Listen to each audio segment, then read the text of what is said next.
देहरादून के गुनियाल गांव में उत्तराखंड का 5वां धाम सैन्य धाम बनकर तैयार होगा, जिसके लिए तैयारी पूरी कर ली गई है। और आज रक्षा मंत्री राजनाथ सिंह यहां भूमि पूजन और शिलान्यास करेंगे। उनके साथ मुख्यमंत्री पुष्कर सिंह धामी भी रहेंगे। और मेरे पीछे की जो तस्वीरें हैं ये उसी कार्यक्रम की है जिसमें भव्य रूप से तैयारी की जा रही है। लेकिन सबसे महत्वपूर्ण बात यह है कि जो इस सैन्य धाम तैयार किया जा रहा है, इस सैन्य धाम में प्रदेश भर के सभी जो शहीद हुए हैं, चाहे विश्व युद्ध के दौरान शहीद हुए हों या उसके बाद कारगिल युद्ध में शहीद हुए हों जवान, उन जवानों के परिवारों की मिट्टी इन कलशों में यहाँ लाई गई है। इन कलश आप देख रहे हैं किस तरह से खूबसूरत तरीके से कलश को यहाँ सजाया गया है, रखा गया है। और हर कलश पर जो कलश है उस पर जो शहीद है उसका नाम लिखा गया है। SP चौधरी ये नाम लिखा गया है जो रायपुर देहरादून के हैं। इस तरह से जितने भी सब कलश हैं उन सभी कलशों पर उन शहीद परिवारों के नाम लिखे गए हैं। उनकी जो पत्नी है उनका नाम लिखा गया है। उसके साथ साथ जो यहाँ अलग अलग जगह पर शहीद हुए हैं उनके यहाँ नाम लिखे गए हैं। तो इस तरह से व्यवस्था ये सैनिक कल्याण विभाग द्वारा की गई है। तमाम जो तकरीबन 1434 परिवार हैं उत्तराखंड में, ऐसे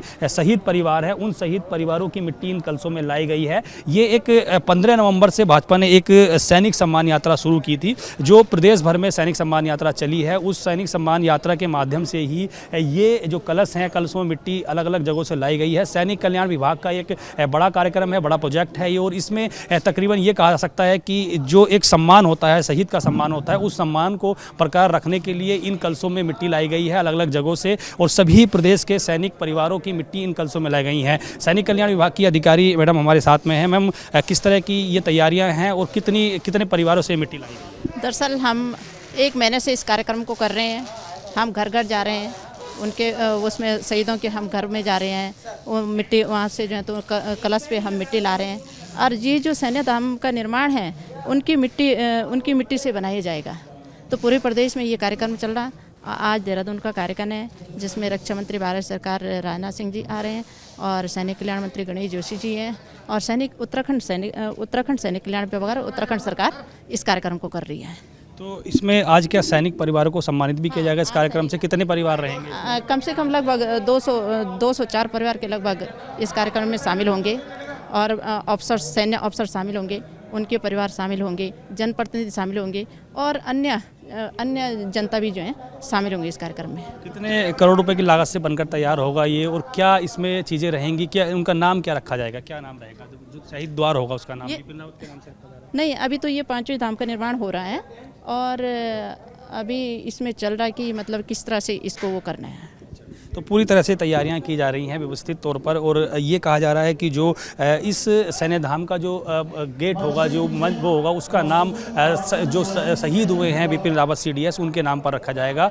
शहीद बिपिन रावत के नाम पर द्वार इसका रखा जाएगा। और इसमें सभी परिवारों के जो परिवार हैं उनकी मिट्टियाँ लाई गई हैं। इसके अलावा ये भी कोशिश की गई है कि जो शहीद हुए हैं उनका पूरा चित्र, उनके जो चित्र के साथ उनका विवरण, कहाँ वो शहीद हुए थे, किस तरह से उनका पूरा जीवन रहा है, कहाँ उन्होंने सेवाएं दी हैं, किस तरह से वो देश सेवा में अपने आप को समर्पित कर गए हैं, तमाम चीज़ें इसमें रखी जाएंगी। एक भव्य रूप में इसको बनाया जा रहा है। और जो जानकारी के मुताबिक बात है उसमें तकरीबन ये कहा जा रहा है कि 50 बीघे ज़मीन पर ये जो सैन्य धाम है उत्तराखंड का, ये बनकर तैयार होगा। 2017 में प्रधानमंत्री नरेंद्र मोदी जब चुनावों के दौरान यहाँ एक बड़ी जनसभा को संबोधित करने पहुँचे थे, उन्होंने ये ऐलान किया था कि उत्तराखंड वीरों की भूमि है, सैनिकों की भूमि है और यहाँ से हर घर से कहीं ना कहीं जो देश सेवा में जवान है वो डटे रहते हैं। इसीलिए ये कोशिश की गई है कि जो प्रधानमंत्री नरेंद्र मोदी की एक घोषणा थी उस घोषणा को पूरा किया जाए। हालांकि ये चुनावों के दौरान किया जा रहा है। 5 साल बीत गए और 5 साल बीतने के बावजूद इस तरह की बड़ी व्यवस्था नहीं की गई। लेकिन क्योंकि अब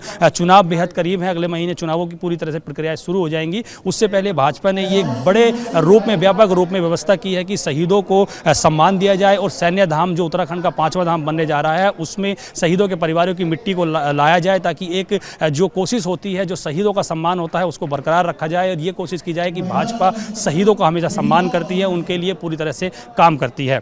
देहरादून के गुनियाल गांव से अपने सहयोगी कष्टबल लोरन के साथ पंकज राणा, ABP गंगा।